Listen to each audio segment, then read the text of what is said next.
The first sign that something was wrong came on a Thursday. Late afternoon.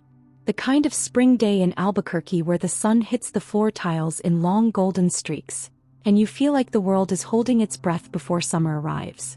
I was chopping red bell peppers in our narrow kitchen, half watching a rerun of Property Brothers playing softly on the tablet propped near the sink. My sister, Alessia, had left it open while she took a phone call outside. We'd lived together for nearly 15 years. Shared groceries. Shared bills. Shared grief after our parents passed. We shared everything. I didn't mean to look. I really didn't. But out of the corner of my eye, a message flashed across the screen. Bright white text against the dark background of her notifications bar. G. Reese. Transfer to Valley Holdings LLC confirmed. Marina's disbursement redirected. I stopped slicing mid-motion. My eyes locked on the screen like it had just lit up with a flare. My name. The word redirected. And a bank I didn't recognize. My first thought wasn't betrayal. It was confusion. I thought maybe there'd been a mistake. Some kind of billing error. I even laughed to myself quietly because I'd been dealing with bank hiccups for weeks. But that little sharp voice in the back of my mind, the one I've trained for years to ignore, whispered, "Check it again." I leaned in, heart already starting to pick up speed. The notification had vanished. But the email app was still open and her inbox was right there. Right in front of me. I hesitated. I knew I shouldn't look. That invisible line, between what's shared and what's sacred, it sat right there in the glow of the screen. But then I remembered something Alessia had said just 3 days ago. "Don't worry about money, Mare. I've got everything covered this month." She'd smiled when she said it. The same smile she used when I was 5 and scared of thunderstorms. The same one she wore at our mom's funeral when she promised me she'd always take care of us both. So why was a large financial transfer involving my name happening without my knowledge? My fingers moved before I could stop them. Inbox.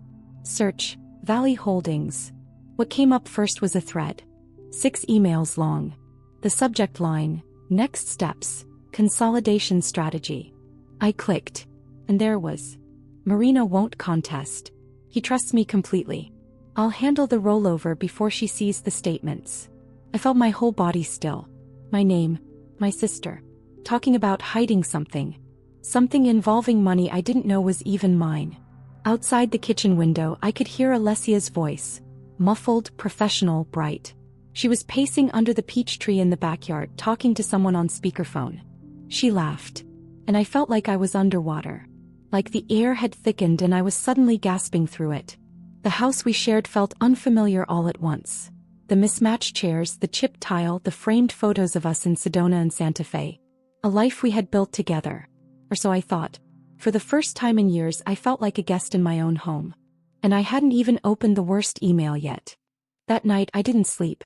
I lay in bed staring up at the ceiling, watching the shadows shift with the headlights of passing cars, playing and replaying every moment from the day in my head like a slow, nauseating slideshow. I didn't say anything to Alessia when she came back inside. I didn't even look at her. I just turned the burner off beneath the half-cooked peppers, mumbled something about not feeling well and went to bed early. My heart wasn't racing. It was something worse, quiet, focused, like it had stopped trying to warn me and was just waiting for what came next.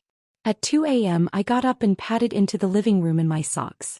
I didn't turn on the lights. I didn't need to. I knew this house by heart. Every floorboard that creaked. Every drawer that stuck. I found her tablet where she always left it, plugged in by the couch, still unlocked. I sat down cross-legged on the floor like a child, my hands cold despite the warmth of the night. And I started reading. It was all there. In folders, in subfolders, in notes to herself. Meticulous spreadsheets, legal documents in draft form, and even a checklist, color-coded, of everything she'd already done. The plan was clear. Over the past 18 months, Alessia had been slowly repositioning everything we owned, joint accounts, shared investments, even a small property our parents had left us in Española. Bit by bit, paper by paper, she'd been transferring ownership, consolidating accounts, closing old ones and opening new ones under her name alone. And the worst part? She hadn't stolen from me. She'd redefined me. In emails to our financial advisor, Gavin, she'd written things like, "Marina's too emotionally driven to manage long-term assets. I'll take the burden off her shoulders." She's more of a creative.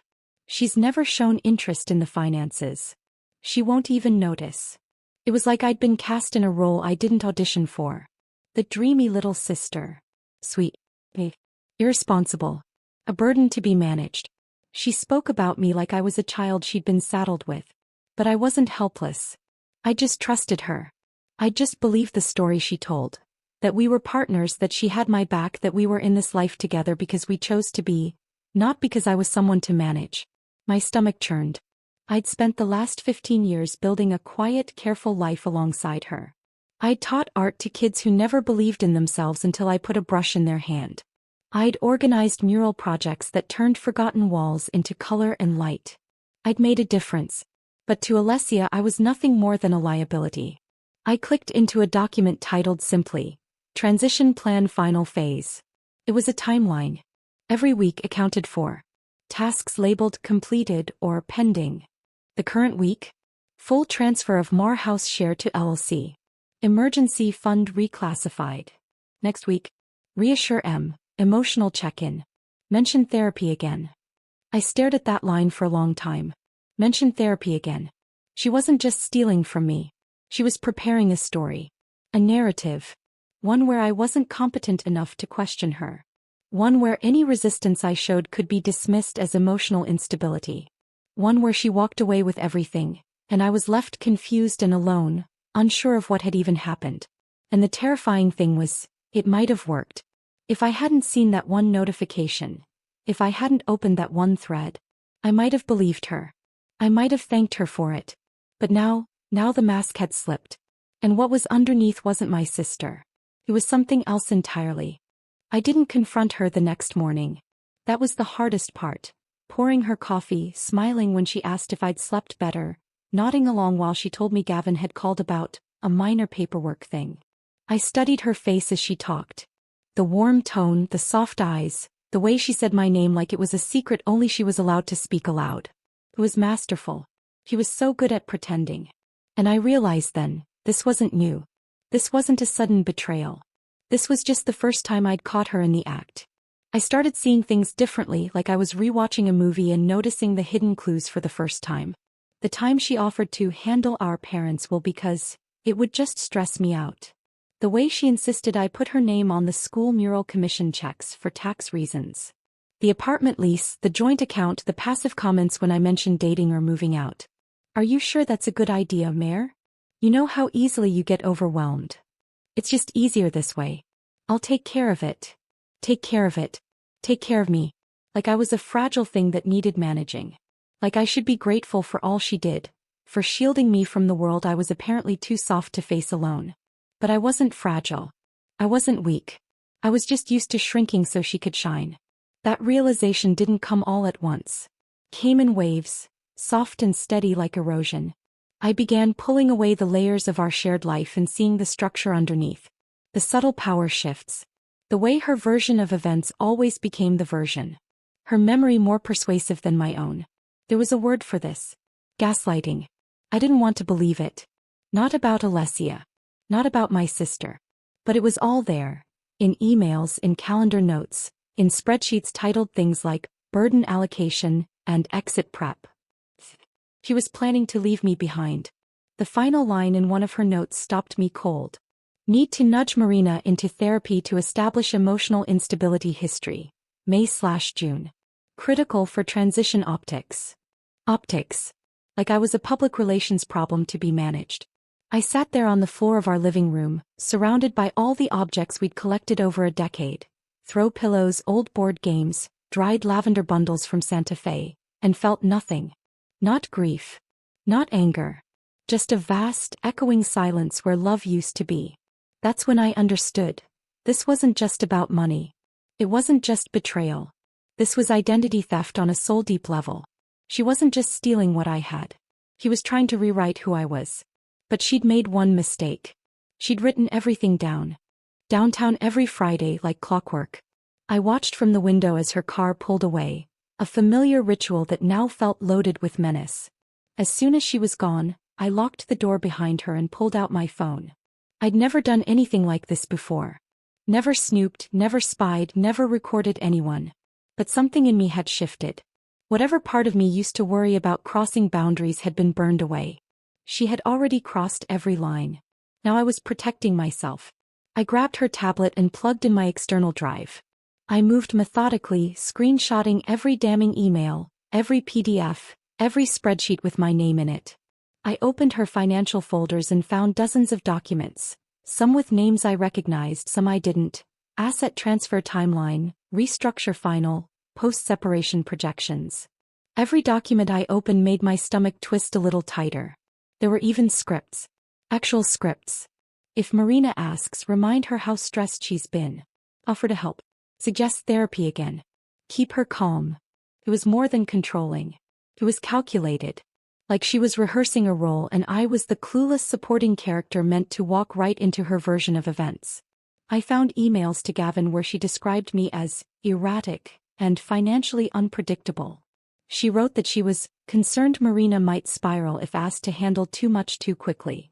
That I was delicate and artistically inclined but not practically sound. In one thread she even asked for advice on how to reassign the remaining inheritance without triggering a defensive reaction. That was her language. Reassign. Trigger. Manage. She didn't see me as a person anymore. I was a variable. A problem to neutralize. Something standing between her and what? Freedom? Power? Legacy? I didn't know. But I was done being managed. It took me 3 hours to copy everything. I worked in silence, every sound in the house amplified, every creak of the floor, every car passing outside. I felt like I was dismantling a bomb. One wrong move and it would all go off in my face. When I finished, I triple-checked the backup, renamed the files with neutral labels, and emailed them to a new account I'd made that morning. marinoftruth@protonmail.com. Just the act of creating it felt like rebellion. Like I'd taken one brick back from the house she was trying to steal out from under me. Then I shut the tablet, placed it back exactly where I'd found it, and went upstairs to take the longest, hottest shower of my life. Not because I needed to relax, but because I felt like I'd just crawled out of something toxic, and I wanted it off my skin. That evening, Alessia came home with takeout. My favorite. She set the bags on the counter, smiled that smile and said, "Rough week, huh? Let's eat something good and talk about how to make next month easier." I looked at her for a long time. Longer than I should have. Long enough that she tilted her head and asked, "What?" I smiled back. "Nothing. Nothing at all." Over the next 2 weeks I played my part. I smiled when Alessia asked how my classes were going. I nodded when she suggested we review finances together soon. I even thanked her when she offered to handle the taxes again this year. My voice never shook. My face never flinched. I became exactly who she needed me to be. Sweet. Grateful. Oblivious. And while I played her version of me, I built mine. I used my lunch breaks to research legal aid organizations in New Mexico. I scrolled through dozens of websites, trying to find someone who didn't just handle estate fraud, but understood family betrayal. It was harder than I thought. Most attorneys offered free consultations, but they treated me like a line item, just another woman with a money question. Until I found Lorna Bellamy. She was based in Santa Fe, a small firm with a barely functioning website and a single review on Google. But that review said this: if someone tried to steal your story and sell it as their own, Lorna would sue them, win, and send you the check with a handwritten note. That was all I needed. I sent a cautious email outlining only the broad strokes. No names, no amounts, just the basics. My sister. Shared assets. Suspicious transfers. Emotional manipulation. I didn't expect a reply for days. She answered within hours. Her reply was 3 sentences long. "Marina, you are not crazy. I've seen this before. Come in." Lorna. Felt like someone had thrown me a rope. I drove to Santa Fe the next day. It was early, fog still hanging low along the highway, the horizon a soft bruise of pink and ash. I didn't tell Alessia where I was going. Just said I had an early workshop. She smiled and told me to have fun with the kids. The drive felt longer than it was. My mind kept flipping between terror and relief. I had no idea what I was walking into. But I knew one thing with certainty: I couldn't do this alone. Lorna's office was tucked into the second floor of an old adobe building across from a consignment bookstore. Nothing flashy. No gold plaques. Just a wooden door, a dusty welcome mat, and a name etched in glass. She looked nothing like I expected. Not polished. Not sleek.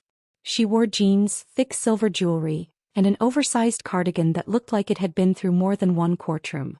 Her voice was low and even. Not warm exactly, but steady. Like a lighthouse. She offered me water. I said no. I didn't know how to begin. So I opened my bag, pulled out the flash drive I'd carried like a charm, and said, "I think my sister is trying to erase me." Lorna nodded once, took the drive and plugged it into her laptop without a word. She started clicking through files. Slowly. Methodically. Her eyes flicked over emails, spreadsheets, annotated PDFs. When she hit the phrase, "emotional narrative must be controlled," she actually let out a breath. Not surprised, just disgusted. After almost 20 minutes of silence, she finally closed the laptop. Then she looked at me. Really looked. And she said something I will never forget. "You're not the first person she's done this to. But you're going to be the first one she fails." I didn't cry. I just nodded. Because for the first time since this whole nightmare began, I believed her. When I got back to Albuquerque that evening, Alessia was already home, barefoot in the kitchen, sipping tea like nothing in the world had changed. She greeted me with a smile, asked if the workshop went well, and told me there was leftover soup in the fridge if I was hungry. I told her thanks. That I'd eaten on the road. She nodded and went back to her phone, scrolling through something on Instagram like we weren't standing on the edge of a quiet war. That was the moment I realized just how confident she was. She didn't suspect a thing. And that meant I still had time. Lorna had been crystal clear in her advice. Don't tip your hand too early. Get everything in place first. Then move. So, over the next week, I began laying the foundation for my defense. Quietly, carefully, one step at a time. First, I opened a new bank account. Completely separate. No shared access, no familiar login. I used my maiden name and a post office box I'd set up that morning. I transferred what little money I had left from my teaching account and added a few emergency funds I'd tucked away over the years. It wasn't much. But it was mine. Then I backed up every file again. This time to a cloud drive only I could access, encrypted and password protected. I labeled it something dull and boring, something Alessia would never think to open if she ever stumbled across it. Q4 under her grant forms under his. I gathered paperwork. My birth certificate. Social security card. The tiny insurance policy my mom had left behind with my name still listed as a contingent beneficiary. I locked them all in a slim fireproof box and hid it inside an old art portfolio under my bed. Then came the part that hurt most, the art room. The second bedroom in our house had always been mine. My sanctuary. Paint-splattered floors, shelves full of old sketchbooks and glass jars. That's where I'd spent nights planning lessons, weekends preparing murals, mornings drinking coffee in silence. I stood there with a box in my arms, staring at everything I loved, and realized it wasn't safe anymore. This wasn't my space. It was part of a house I no longer trusted. So I packed it. Not all of it, but enough. My best brushes. My most recent canvases. My journals.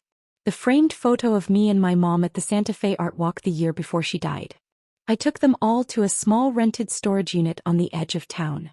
Paid in cash. No names. No records. As I slid the metal door shut behind me, I felt something loosen in my chest. It wasn't freedom. Not yet. But it was a crack. A beginning.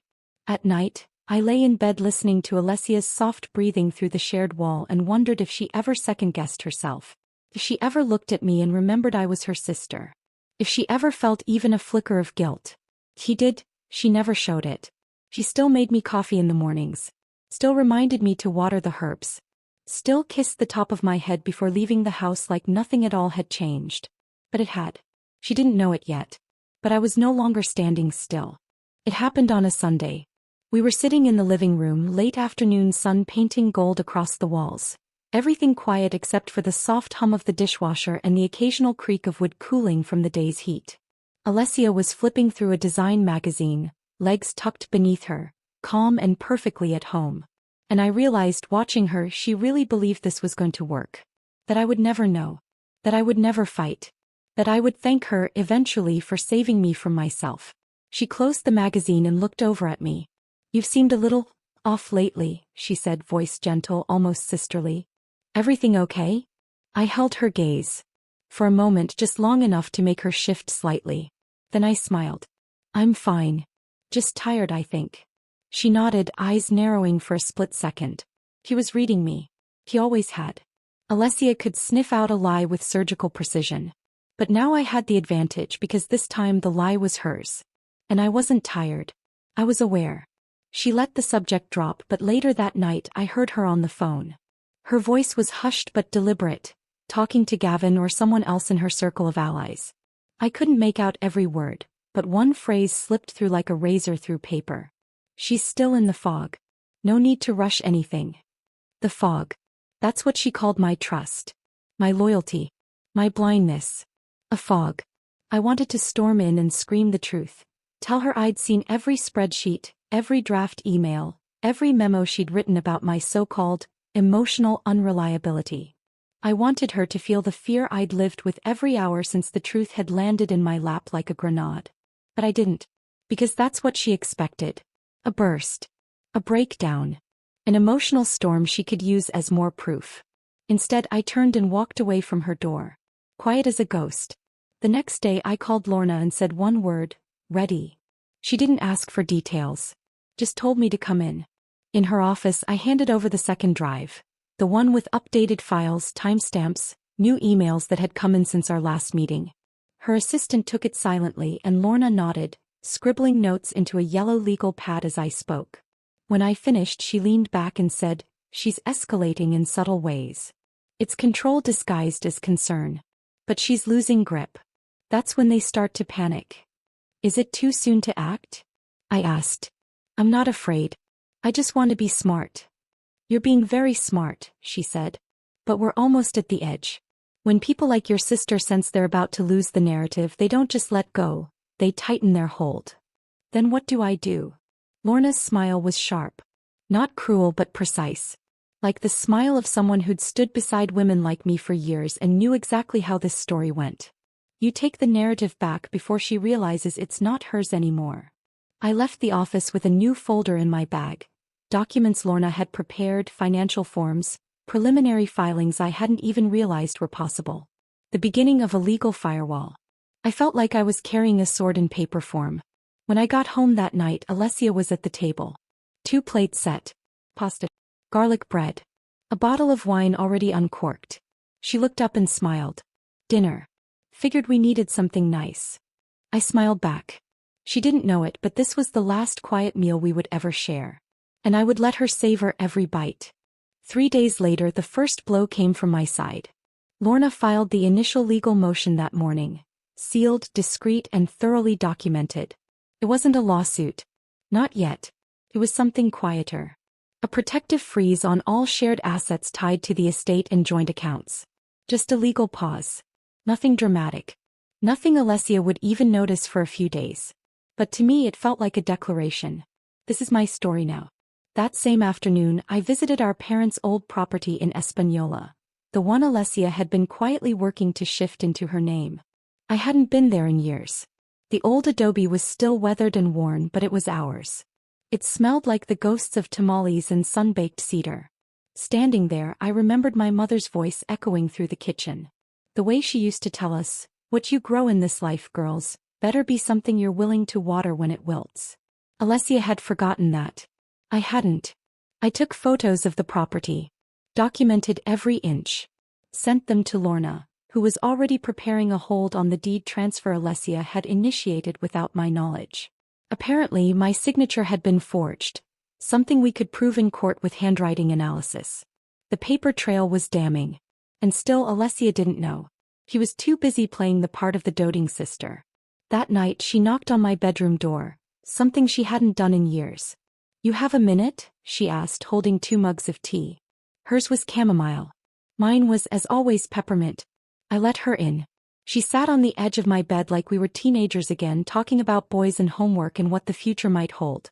She smiled nervously like she was about to ask a favor. Instead she said, "You know I love you, right?" The words made my stomach twist. Not because they weren't true, but because I no longer knew if she believed them. I nodded, sipping my tea, watching her carefully. She continued. I've been thinking, maybe we should talk about formalizing some of the financial stuff. Just to protect both of us. You know, God forbid something happens to either one of us. I almost laughed. God forbid? Something had already happened. She just hadn't seen it yet. That sounds reasonable, I said softly. Let's talk about it soon. She looked relieved. Touched my arm. Called me Mare like she always had. But something flickered in her eyes. Not warmth. Not love. Caution. She could feel something shift beneath her like a rug slowly being pulled. And for the first time in this entire nightmare I had the upper hand. That night I emailed Lorna and said, "She's starting to sense it. I think she's preparing a new version of the story. One where I've turned on her. One where I'm the threat." Lorna replied in under 5 minutes. "Then we strike before she rewrites the next chapter." And just like that, the waiting was over. 2 days later a letter arrived. Not from Alessia. Not from Gavin. Not even from Lorna. It was from Heritage Mutual, the firm handling the trust our parents had left behind. A trust one hadn't thought about in years, because Alessia always said it was too minor to matter, that she had it folded into safer vehicles, and I didn't need to worry. But now apparently I was worrying. Because someone, Lorna, God bless her, had triggered an audit.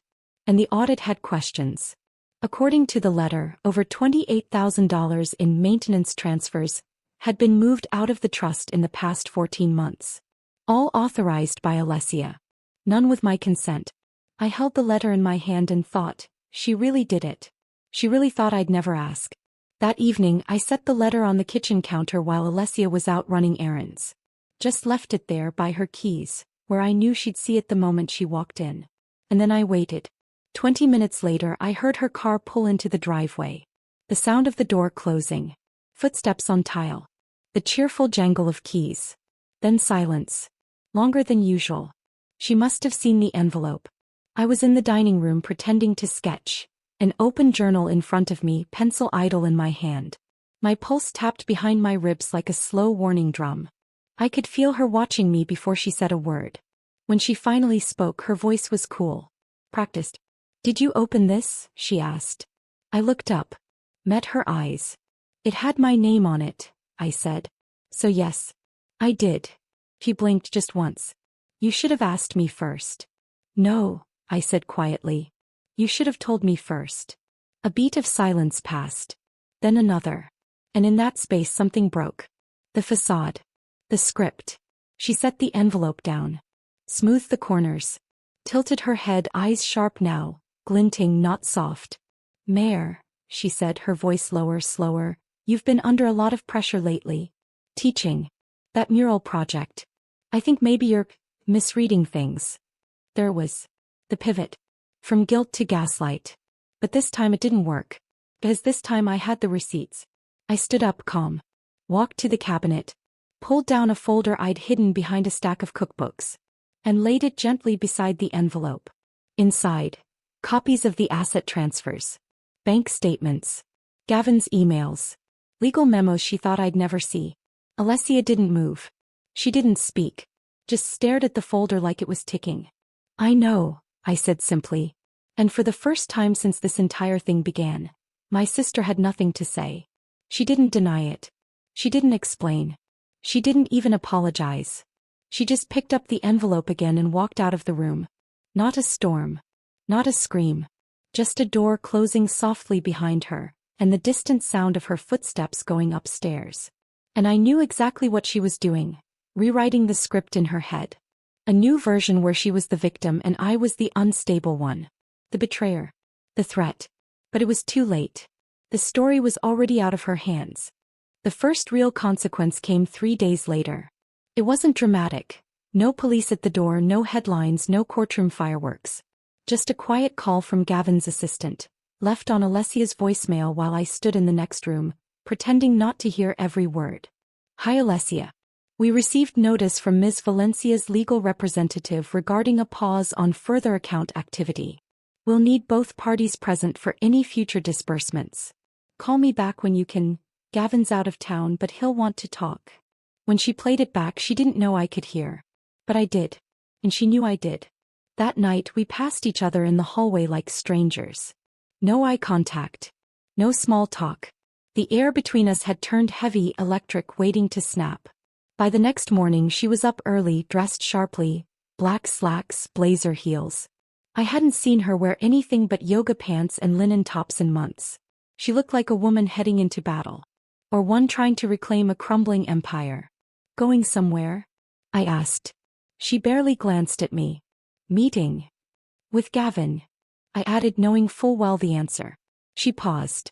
Her face didn't change, but her voice did. Is that your business now? I tilted my head. Wasn't it always? She left without another word. I didn't follow. As I didn't have to. Lorna had already begun the second phase.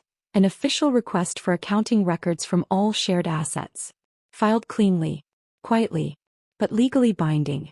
Alessia would be forced to respond. Not with charm. Not with manipulation.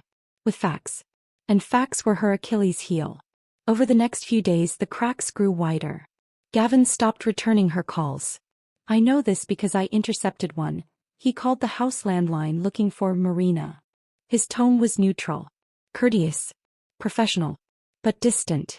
I gave him Lorna's office number and said, all communication should go through counsel now. There was a pause.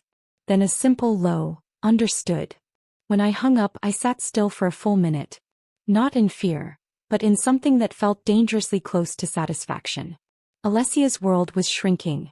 The walls she'd built, of silence, control, reputation, were closing in. Not because I was shouting. Not because I was out for revenge.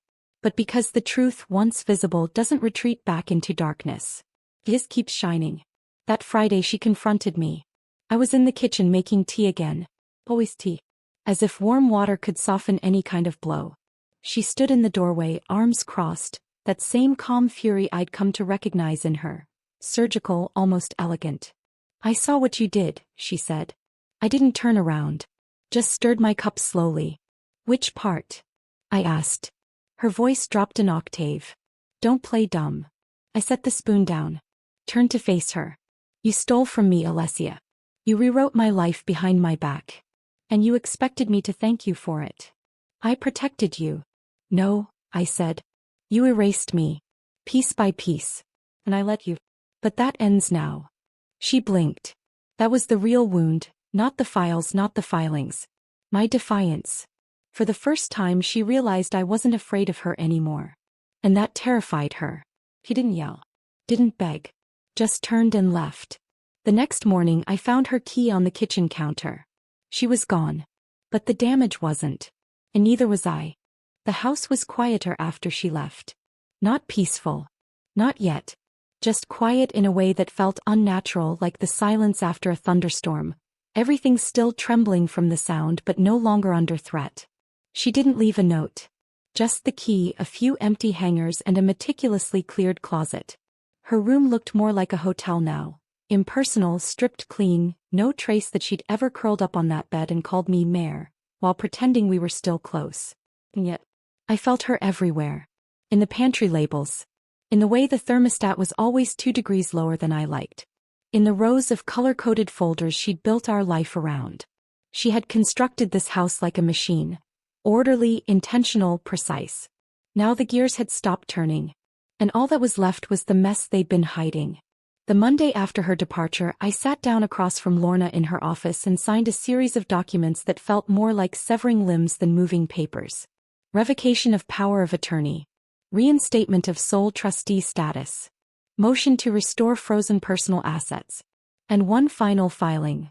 Marina Valencia versus Alessia Valencia. Petition for misappropriation and fraudulent asset diversion. I didn't want to sue her. Not really. But I couldn't afford to let this go. Not when her hands had been in every pocket of my life. She'll fight, I told Lorna. She won't just walk away from control. Lorna nodded. Let her try. You have something she doesn't. What? Receipts, she said, tapping the thick folder between us. And a reason to heal. The court process was slow as all things legal are. But steady. Predictable. Unlike Alessia. She didn't respond publicly at first. No dramatic denial. No counterfilings. Just silence, like she was waiting to see how much I'd really go through with. But then the subpoenas landed. Emails. Bank records. Documented conversations with Gavin. many of which directly contradicted her claims of joint decision-making. And worst of all, her own handwriting on transfer orders I never signed. Her silence cracked, then. A single email sent to me directly.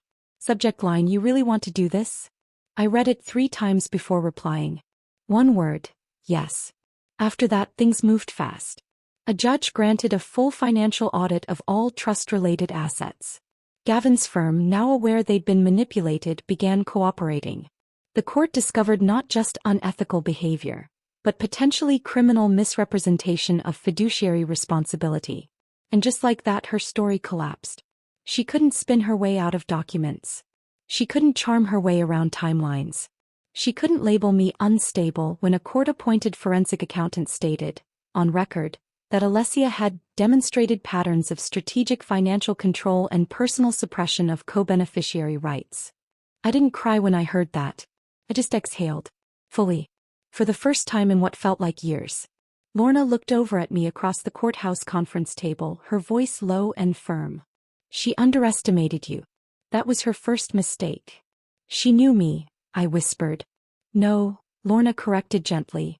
"She knew the version of you she built. And that version was gone."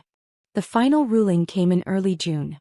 It arrived in a thick white envelope stamped with the court seal, as plain and unassuming as a phone bill, nothing to hint at the weight it carried inside. I opened it alone, sitting at the tiny kitchen table with sunlight bleeding across the floor and a cold cup of tea beside me. And just like that, it was over. The court awarded me full control of the trust. Restitution for the misappropriated funds. Reinstatement of all assets Alessia had diverted into her name. She was ordered to pay damages and legal fees. Her role in the estate was dissolved.